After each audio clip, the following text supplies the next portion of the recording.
Coffee with a Female Founder is where we have honest conversations about everyday business with the women behind it. Each episode we'll chat over a coffee with a different female founder, diving into their challenges, wins, lessons learned, and the advice they wish they had when starting out. The coffee is delivered to us courtesy of vexcoffee.com, which is the UK's freshest coffee discovery club.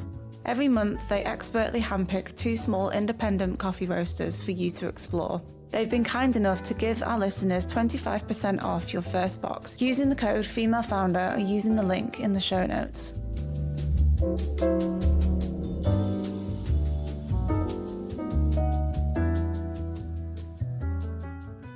Well, hello again.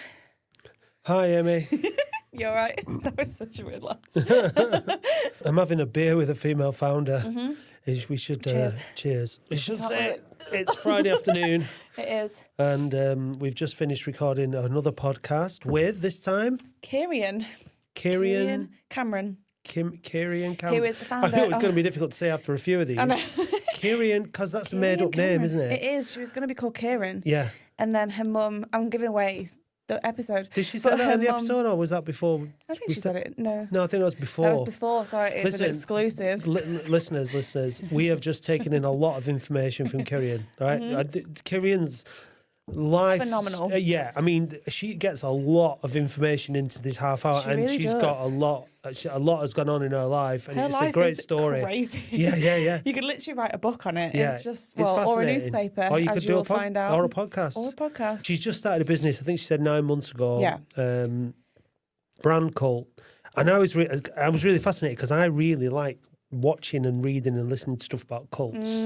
But it does have a negative connotation, which you speak about. Yeah, but the whole idea of like how you coerce people into doing things, like the kind of I'm fascinated about the sort of the narcissistic character traits of cult leaders. I'm fascinated on what makes people respond and Yeah. but like she explains, it doesn't have to be completely negative. No. But this whole thing of buying into something and the influence that things, businesses, people, brands can have on people, and that's obviously what she touches on. So it's a really interesting story from her point of view, personally, but also for what she does now with Brand Cult. I know, it's so cool. And she talks a lot about the psychology of branding. So, like, I think the first thing that people tend to do when they think about brands is go and find a cool font, go and find a colour scheme.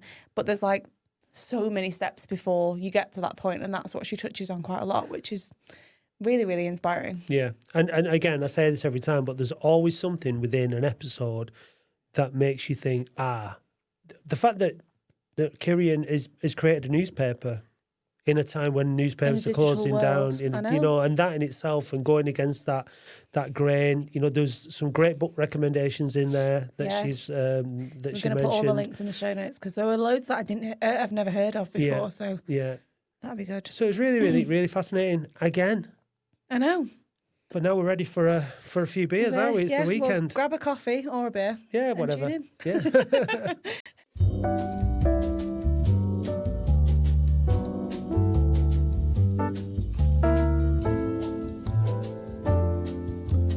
So let's start at the very beginning. I want to hear about your entrepreneurial journey. Where did that come from? Have you always had that within you? Good question. I think I didn't realize it until a lot later in my life. So I guess it started, I moved to Hong Kong when I was 20. Actually, let's rewind even before that. Yeah. So I was living in New York City. I moved to New York City because I got married to an FBI agent.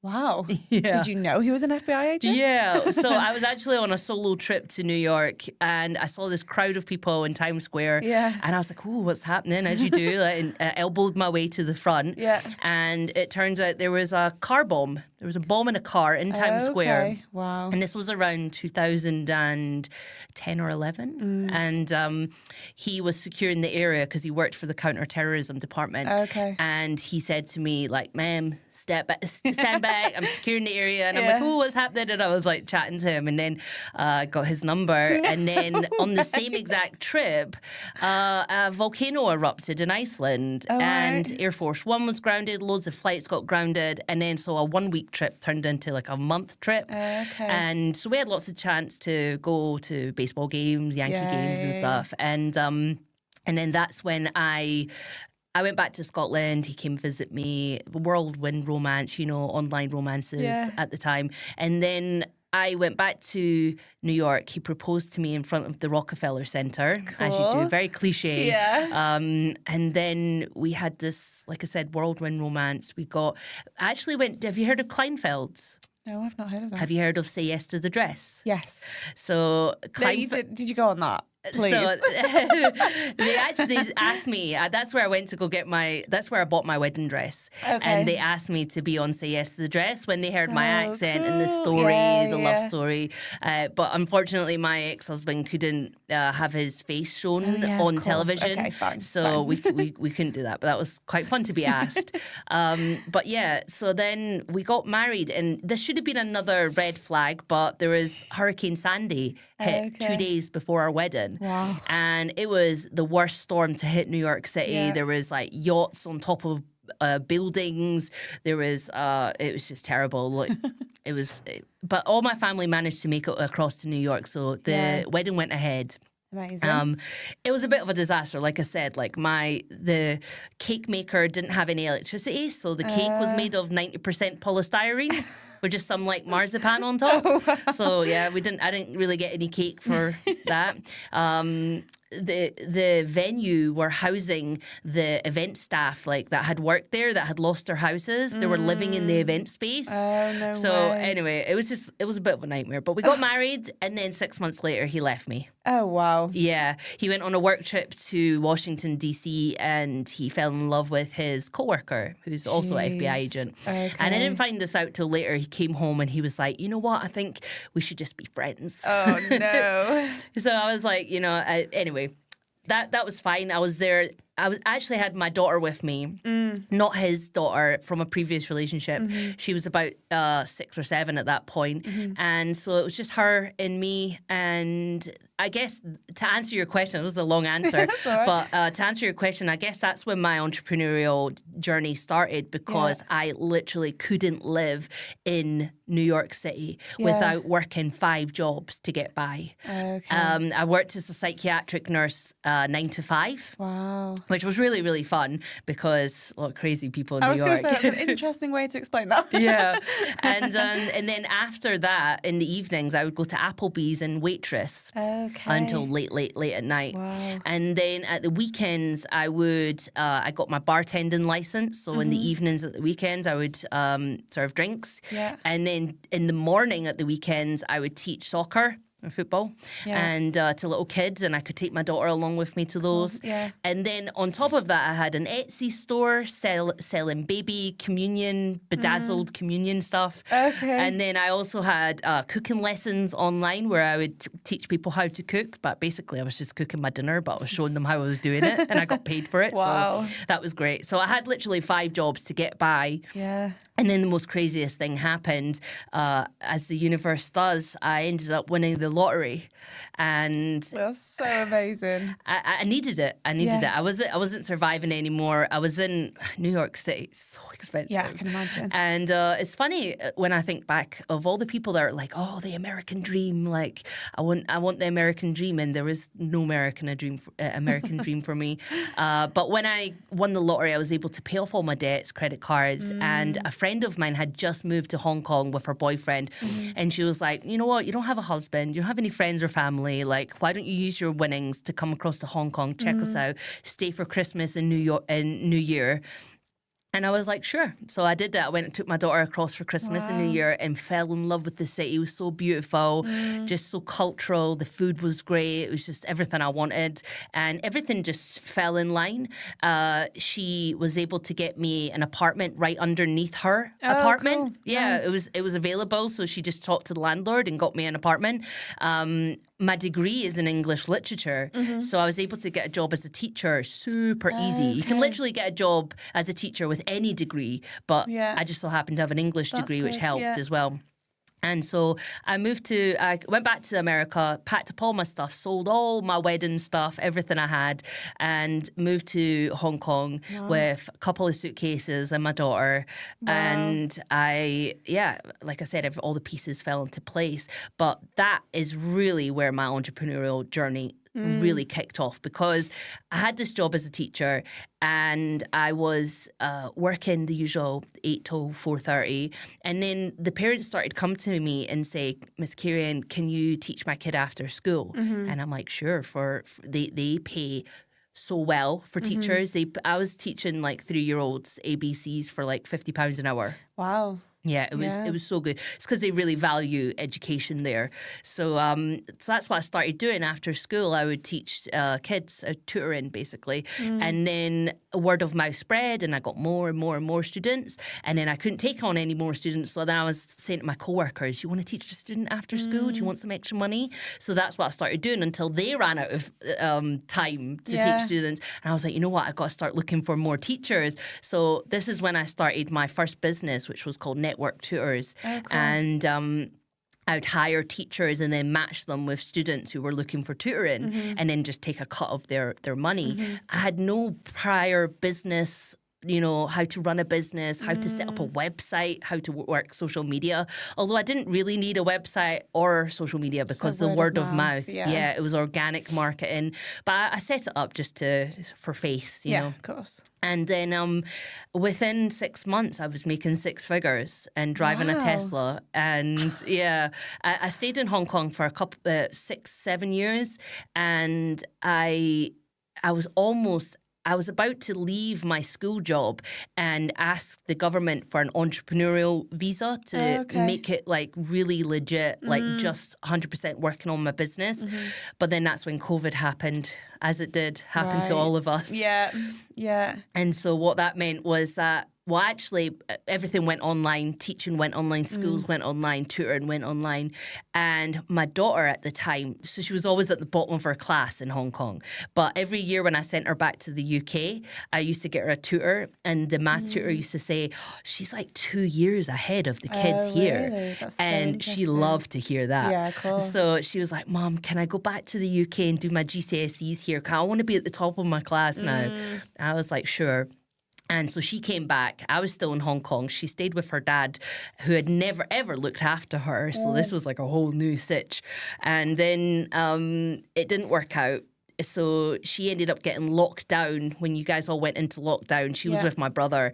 And she was like, Mom, I really want to make this work. I love going to school here, but I need you. So that's when I left Hong Kong, came back to London where my dad lives. And I worked 3 days a week on the company remotely.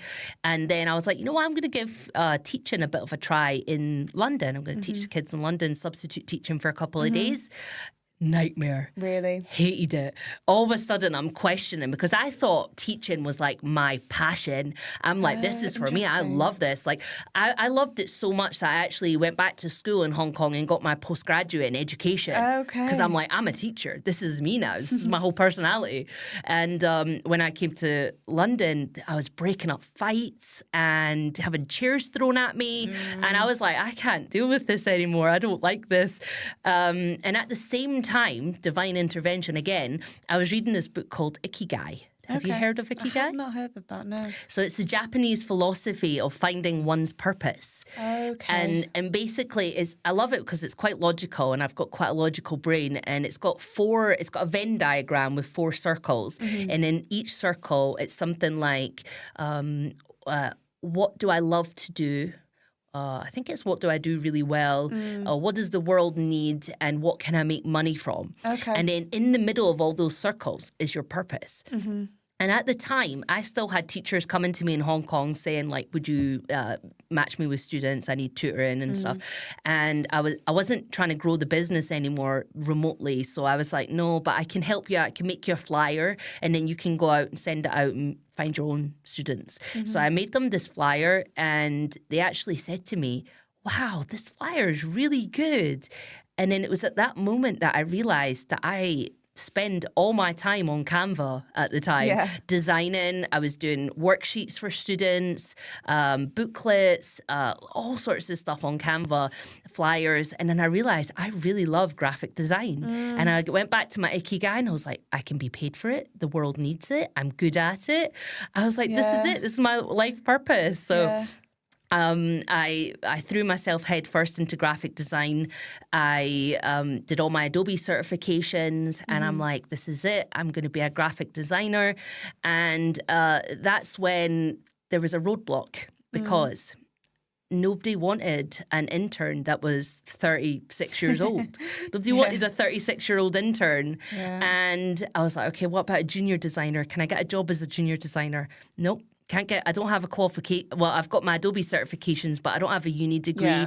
I don't have a portfolio. I haven't worked with any clients. I had nothing to show, no experience. And then even for juniors, I don't know, in all these industries. Yeah, it's hard. They want you to have like 1 million years experience, worked with the biggest brands ever, and I just didn't have that. So what did I do? I did what I do best, which is set up my own business and work for myself. But it was so much more different from the first business where, like I mentioned, organic, word of mouth. But this time, like I said, I don't have portfolio. I don't have clients referring me to other clients. So I started networking. And I started putting myself out there. I started meeting people, taking business cards, mentioning to them, I see on your business cards, you're a masseuse and you're using the same hand logo as every other single masseuse out there. And that's when I started getting clients. But I wanted more than that because I realized that even with a full schedule of graphic design clients, I couldn't help everybody. And I still had that teacher in me that wanted to teach them how to do it. Like, did you know you could do this with your branding and your design and your marketing? And so I was like, what could I do that I could reach everybody and then give them the tools that they need?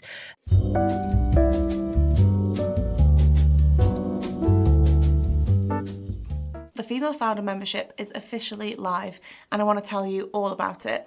As part of the membership, you will gain access to a variety of different courses covering business fundamentals and soft skills for women in business, along with workbooks and templates to implement all of your learning. You will also be a part of the Female Founder Community WhatsApp group, where you will find the space for the board.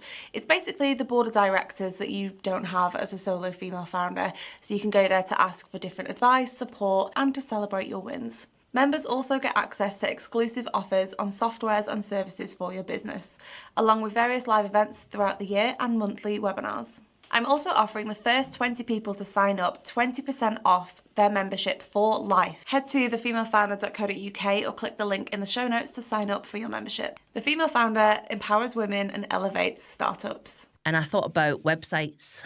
I thought about newsletters, blogs, Substacks, LinkedIn's, and I just felt icky about having another online community. And I really wanted something different. And I don't know if you ever heard of the book, The Third Door. No, you've been naming all these books I've never heard of. I'm going to have to write them all down. They're really good. Maybe we can link them in the show notes or something. 100%. But there's this book called The Third Door by Alex Banyan. I think that's how you say it, Banyan. And basically this concept, I love this concept so much, but if you can imagine yourself outside a really fancy club or a restaurant, and we're standing at the front door and there's a massive long line of people waiting to get into that club, and that club, we'll just name it Business Success, right? And we're all standing at that front door waiting for the bouncers to say, yep, it's your turn to come into the club of Business Success. And we're just waiting like everybody else. But we know that there's a second door, right? There's a second door where all the VIPs go in. The second door for the artists, for the rock stars, for the influencers, for the people with money, for the people who have connections. But that's not us, right? We can't get in the second door. But there's a third door. And there's a third door, and it actually might not be a third door. It might be a window, or it might be a kitchen entrance, or it might just be that out-of-the-box way of thinking that gets you into the club or the restaurant or Business Success. So this is what I've made it my mission to do, because I've now done it myself. So I started my my latest business 9 months ago, Brand Cult, which is the UK's first award-winning print-only business newspaper for entrepreneurs and founders who wouldn't be caught dead with a metro, basically. I went print when everybody's going digital. You know, even business newspapers that have been around for hundreds of years are all digital now. And I want to zig when people zag. I want to take that third door when everybody's still standing in line waiting to get let in. And that's what I want to pass on to people and inspire people to do, to be different.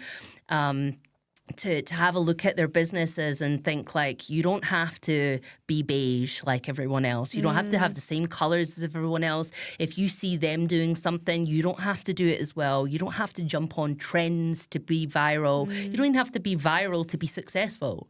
So, and then that's brought you up to date to where I am at right now with the newspaper. That's so cool. And you gave me a newspaper before, and I literally cannot wait to look at it. I've seen it on Instagram, online, I know. Sue me. But now I've got it in my hand and I'm really excited to look at it. So talk to me about the challenges that have come with print only.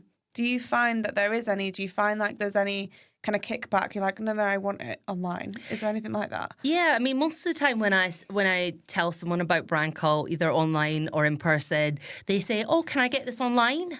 And I'm like, no, sorry. It's actually print only.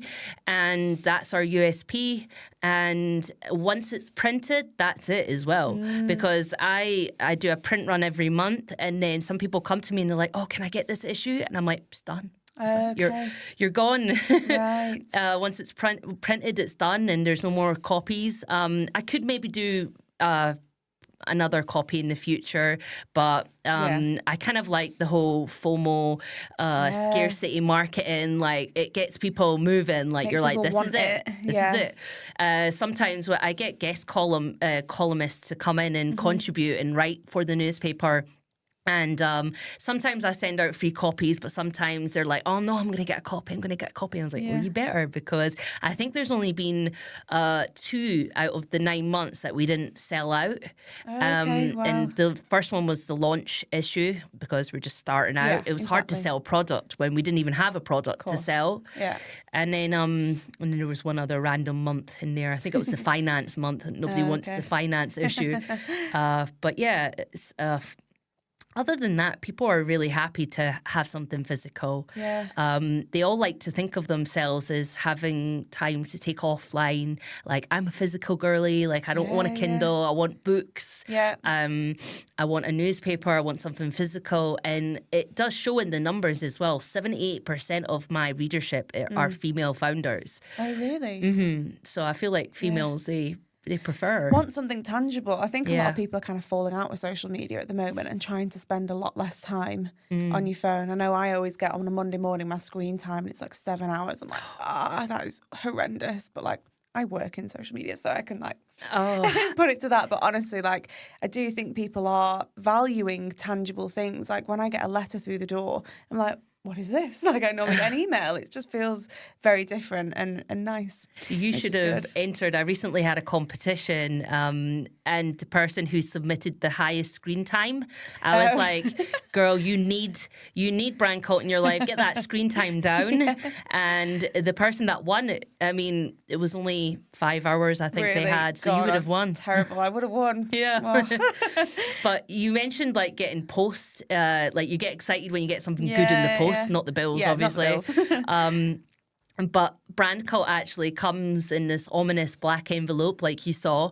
And I've had a few Brand Cult members say to me, like, oh my God, I thought I was getting taken to jail or to court when I got my letter through the post.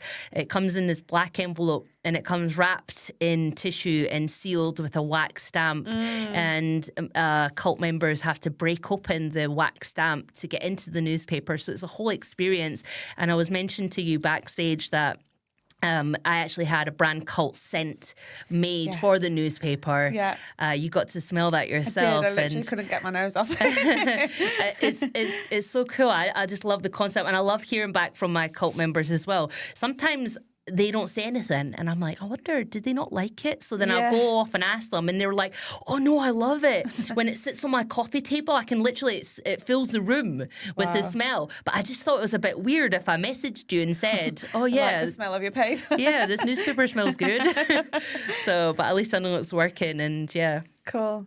So, interestingly, I had a conversation about the word cult with my partner. So obviously I'm building the female founder, and he was talking to me about hosting live events that I should have a Madonna microphone and confetti, like, you're a female founder. And I kind of want to definitely steer away from that vibe.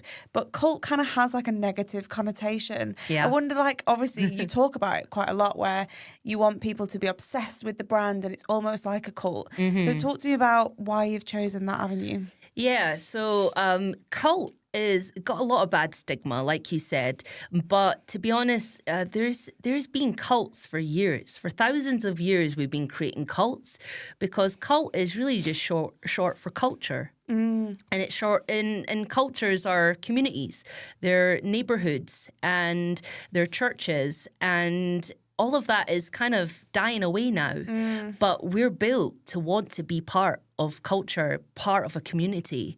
And it's a real shame because now that's why we've turned to social media, to find our communities.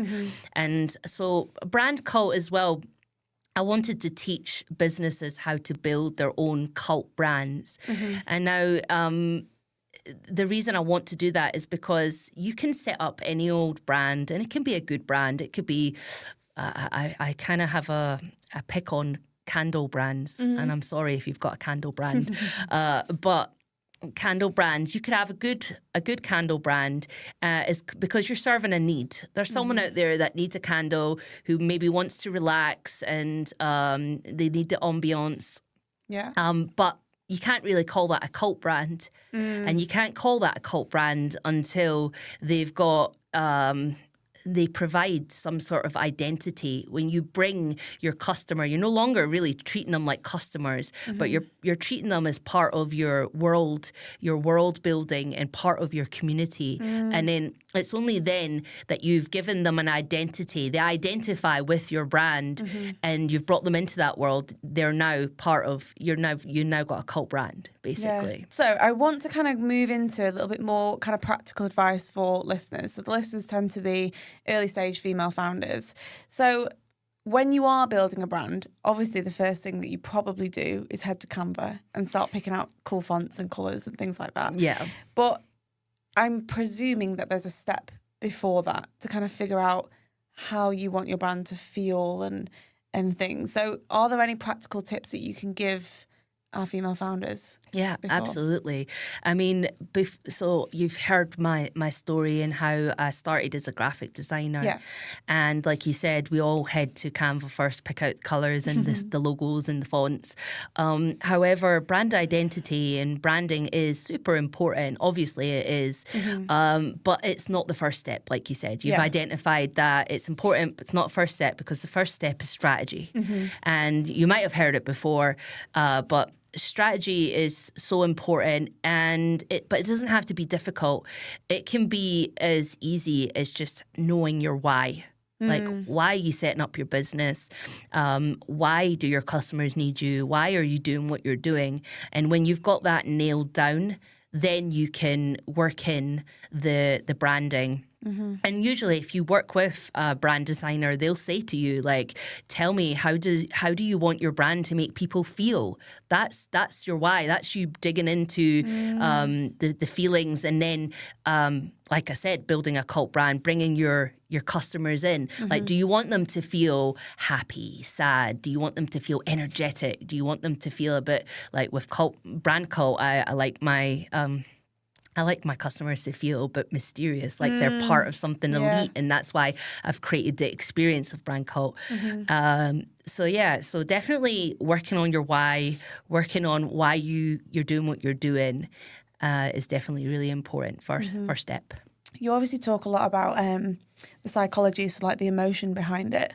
How do you kind of make your customers connect with your brand on an emotional level through colours and things like that? Talk to me a little bit about brand psychology. Okay, so I mean, Yeah, great question. Let me think for a second. So let me go back to the candle brand again. Okay, Yes. sorry. Nitpicking at the candle brands. No, I'm joking. like I said, a candle brand, you might be thinking like, this is kind of boring, saturated market, but how can I bring them in? Mm-hmm. You might have a good brand, you might have nice colours and stuff, but you're wondering what's that oomph, like how do I attract my clients and customers? Yeah. And really it's all about you. It's about you. So you might be thinking, the candle company doesn't have a deep story, but you will always have some sort of story that you can share with your customers because we all crave that connection, and that's what they're looking for. Like when they could choose any candle brand. Yeah. They can choose any brand in any industry. Why would they choose yours? And like I said, it doesn't have to be about the candle brand, but if you share that maybe you were in an abusive relationship and the only way out of that relationship was to go out on your own and make candles, and that gave you your out and it gave you the means to be stable and support yourself, that so many people would relate to that. Yeah. You know, and then they're way more likely to buy a candle from you than off of Amazon. Yeah, exactly. Because there's an emotive story behind it where people can really connect with the person behind it. And everybody's got them. Yeah, exactly. Everybody. Exactly. You've went through, life hasn't been perfect for you. No. So as long as you are then comfortable to share, because that's probably the hardest part, is to open up and share and say, like, this happened to me and that happened to me. Yeah. So. Would you say then that cults can kind of only come from founder-led businesses, or are there other ways that people can create that? So like the high-end designers, you very rarely hear anything about their founder, but it's still like Hermes has that cult vibe where you've got to get invited in and things like that. So is there other ways that you can do that rather than it kind of being a founder-led storytelling business? That's a good point. Yeah, I mean, there's obviously lots of ways that you can create a cult brand. A lot of these businesses have been around for years. Yeah. So they have those years of experience behind them and prestige, heritage. But obviously, as new founders, we don't really have that to play on.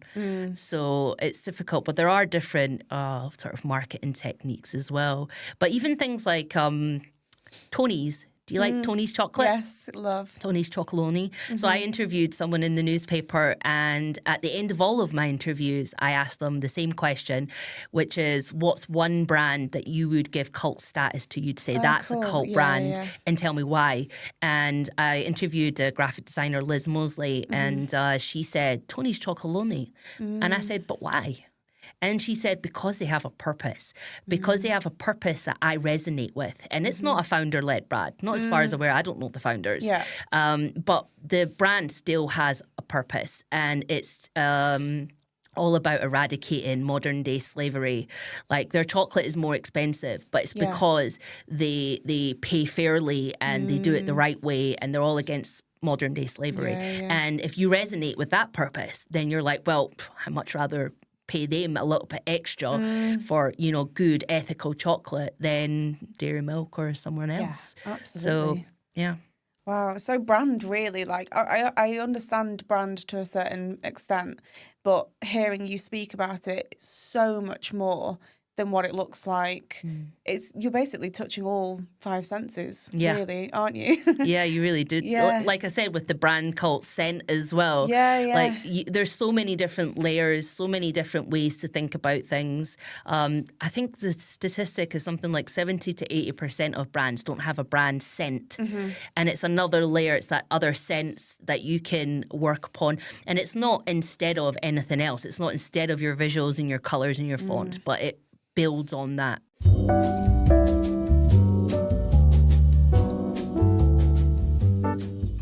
If you're a female founder like me, spinning a lot of plates right now, let me make at least one of those tasks easier. I want to tell you about Xero, an accounting software designed for small businesses. I use it to keep my invoices, expenses, cash flow and reports all in one place, so I'm not guessing my numbers or losing hours to spreadsheets. The Female Founder is part of the Xero affiliate program, where you get 90% off your first 6 months. That means that you can build strong financial habits, and we can keep this podcast a free resource where you get to learn from other female founders. So click the link in the show notes to get started with Xero and claim your exclusive 90% off your first 6 months. So you said that you ask the same question to everyone that you interview. Oh. I also do the same. Oh, nice. Okay. So encompassing everything that you know about brands, so being a female founder yourself, obviously your expertise in branding and graphic design, what is one piece of advice that you would give to another female founder who's just starting out?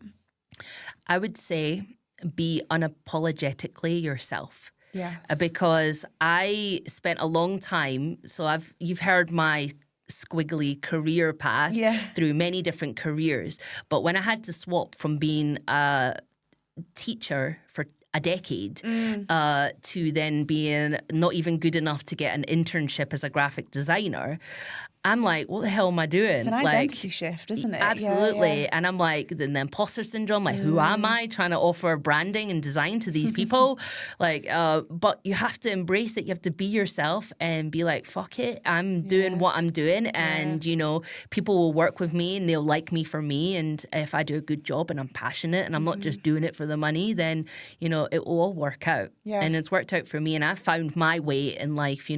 I'm still nowhere near as good as some other graphic designers, but I found what I love to do. I love to design newspapers. I've now brought that into, I don't really do brand identities anymore. Okay. I actually design bespoke newspapers for brands and businesses to launch campaigns. Yeah. And so really, really niche down there. Yeah. Which is amazing because it's quite, your story, obviously, as crazy as it is, you have a very clear path, but it's all kind of happened organically. Yeah. And I think that's really special because you've just landed, and this kind of cliche of everything happens for a reason is like so true for your life and your career path. Yep, just following your gut. I always followed my gut. And what's funny is a lot of people have said to me, oh, wow, your story, like, you should be so proud of yourself. And like, I brought my daughter along to all of these journeys. She came to New York with me, Hong Kong. And then I always say to them, no, I'm not actually proud of myself. And it's because I didn't do it. The reason I did it was out of survival. I had to do it. I couldn't live in New York any longer. I had to leave. Same with Hong Kong. My daughter, she needed me. I had to go. I couldn't stay in Hong Kong any longer. And it's always been survival for me. But I've always being resilient. That's another thing I would tell female founders. If things are not working 100%. Out, be resilient, keep going, keep being yourself, and find that third door. Find that other way. If things aren't working the same as everyone else, find your own way to do it. I love that third door theory. That's so good. And I am going to link all of the books in the show notes. You need to give me all the names again. And then where can we find you?